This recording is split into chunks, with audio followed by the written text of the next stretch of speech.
My name's Jason Wynn. I'm a crime scene investigator for the South Australian Police, and currently I'm working at the Forensic Response Section.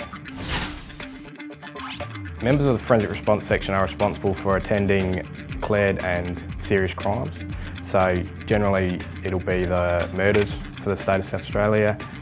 We also attend fire investigation where there's significant structure damage or human injury. Science and maths at school was challenging.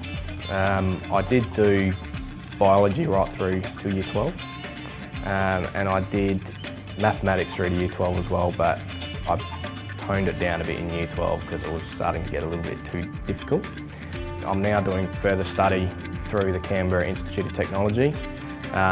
Some of the subjects there are science-based, so we'll be doing biology again and physics and chemistry. So I'm going to have to learn that stuff all over again. But that's another challenge and I'll get there.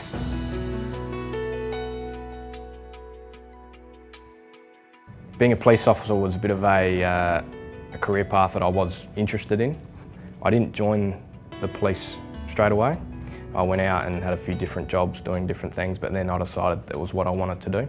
It really wasn't until I got to know the guys at Elizabeth Crime Scene that it got me interested in this sort of work, and they were quite happy to show me around, which was really good. The initial courses to become a crime scene investigator are all internal.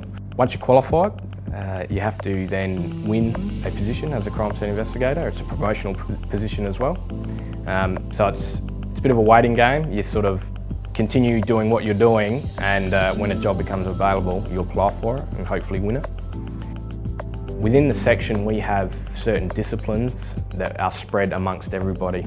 So shoe mark comparison is one of those disciplines.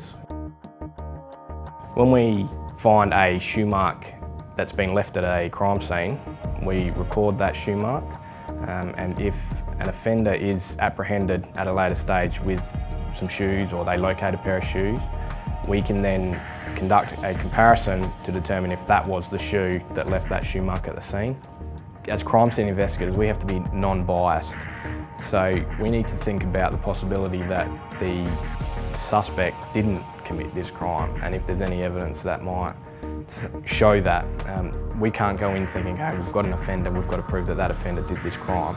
We need to go in thinking, okay, what has happened at this scene? As we're working along, we'll throw some hypotheses around. Could this have happened because of this? What physical evidence is here that can prove that? If we find anything, we'll record it, collect it, interpret it and look at it later. We might have to then do further examinations on it, such as DNA evidence, which one of the forensic scientists that we work with will do that for us.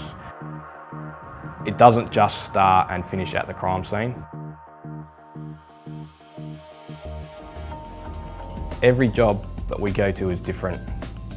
There's always going to be something that I might not have seen before, or some new piece of information that I need to work out, and that's what's so challenging about it.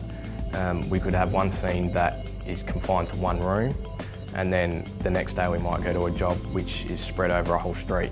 We want to find that piece of evidence that can help solve this crime, that will bring justice to victims and victims' families. It's very satisfying using all our equipment here to get that one piece of evidence that might solve that crime.